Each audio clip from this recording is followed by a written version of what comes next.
Hello, ladies and gentlemen, and welcome to The Discriminating Gamer, the board game review show that would like to do its best Damian Lewis impersonation.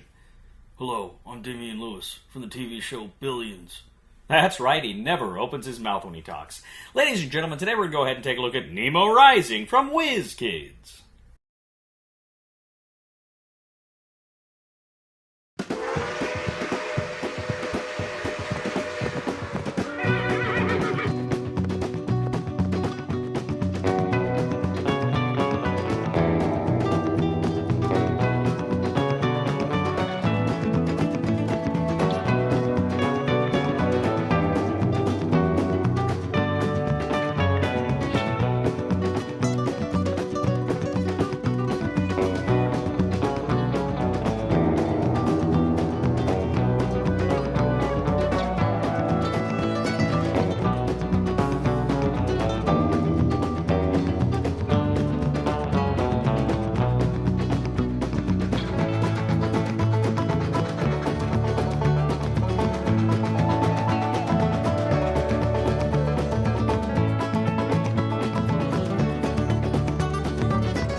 In Nemo Rising, Robur the Conqueror from Wizkids, 1 to 4 players take on the role of various adventurers, like Captain Nemo and Ulysses S. Grant, as they go ahead and have a grand steampunk adventure.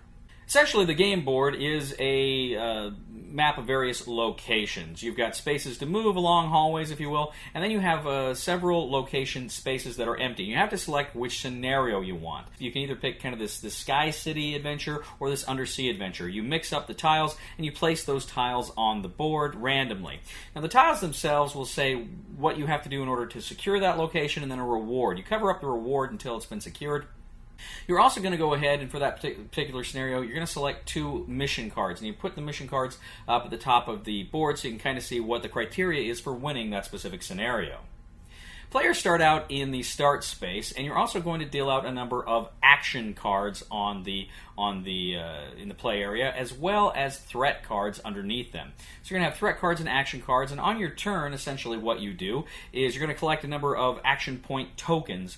These are said how many you get on your player card, and essentially you spend those every time you take an action, like moving or engaging with some equipment or fighting. You're going to use these action cards you're going to use these action tokens to essentially do those things. Now, on your turn, what you're going to do is select one of these action cards, and they have a top half and a bottom half, and they're going to either have attributes, which you will have that round, or they will maybe give you attribute dice that will allow you to kind of roll the dice in order to, more than one dice, in order to have a greater attribute chance at getting attributes you need during the game. Now, you're going to go ahead, you're going to spend your tokens. Like I say, you'll spend them to move, to go into a room, to try to do attribute checks in order to secure that room and gain whatever reward is there, or to combat villains, or anything else that the scenarios might have you do. But once you've gone ahead and you spend all your action tokens, you go ahead and you reveal the threat token, the threat card. And the threat card usually will either spawn new monsters that are coming for you, or it will move monsters on the board or do other kooky things. And some of the cards will say keep, meaning there's a persistent, ongoing problem that you need to solve until that something happens on the board and that is eliminated. So that comes out and remains in play until you meet its specific criteria to get rid of it. Now, when you're going to fight monsters, or when you are going to engage with something else on the board, like securing a room, essentially you have to do an attribute check. Now, you've got the attribute cards that will give you specific attributes that can be useful if you know what you're going to do ahead of time. But you can also take the chance by rolling the attribute dice. Sometimes I think if you get the card, it gives you 2, but I think there are other conditions where you can just roll 1. And if you can get the correct attributes when you need them, you can then go ahead and defeat that monster, or you can go ahead and secure that room, or any other kind of test that comes up during the game. Now, as I say, the monsters are moving kind of prearranged ways. They may attack you, they may cause you problems, in which case you have to defend. If you've got a card that's got the attribute check that they're attacking with, you can defend against them. Otherwise, you can roll die and hope that you are okay.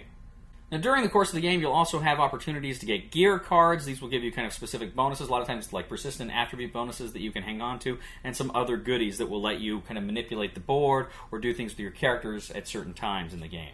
So you're going around and around, you're fighting monsters, you're trying to secure these rooms, and you're generally, essentially trying to fulfill the mission card conditions that you selected at the beginning of the game, or were randomly selected at the beginning of the game.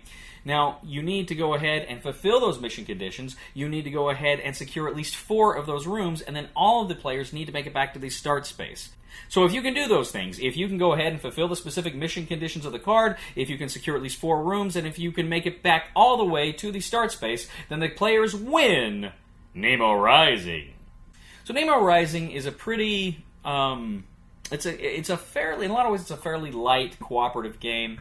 That is to say, I mean, I don't know that it's the lightest game. There is some strategy here, and there's some choices here, but there's not a lot to it. It's one of those games where I think the rulebook was maybe a little bit bigger than it needed to be, because it's a pretty simple game. It's pretty simple. It's not that hard to learn or to teach. The rulebook could have been streamlined a little bit, I think, but generally it's a pretty straightforward game. We played a couple games with my friends, and generally we enjoyed it. We had fun with it, but we weren't blown away with it. It's like I say, it's pretty simple. There's not a whole lot to it. It's still fun. It's still rewarding. I actually think this would probably play better solo. I haven't played it solo, but I think it'd probably play better solo. But kind of the feeling was this is maybe a good cooperative gateway game. This would be a good game for people that aren't really gamers to introduce to gaming and to cooperative gaming, and what that can be and what that can do. I think it's a decent game, I guess, for beginners, is what I'm saying. But if you're a more experienced gamer, you might find this one just a little too light, a little too simplistic, and there is some variety here. But both the games I played, even with the different mission cards and different locations, still felt kind of the same in a lot of ways. So there's kind of that too.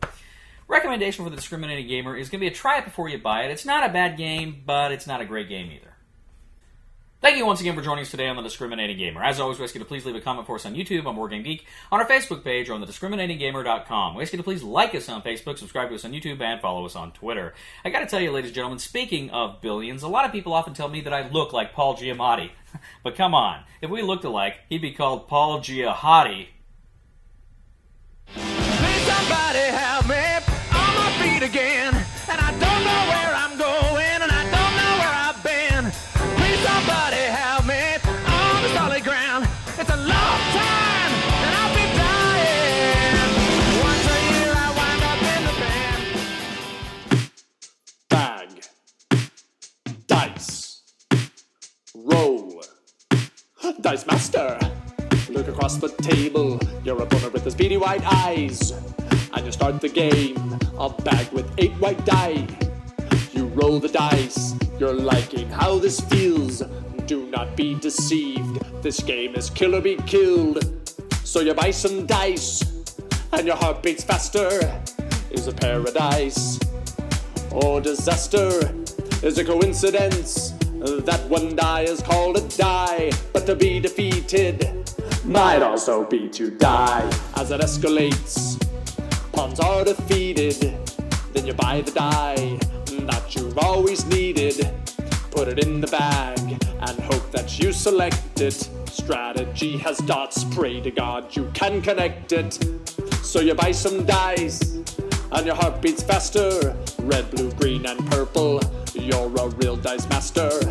Is a coincidence that one die is called a die. But to be defeated might also be to die. Die might also be to die. Die, die, die.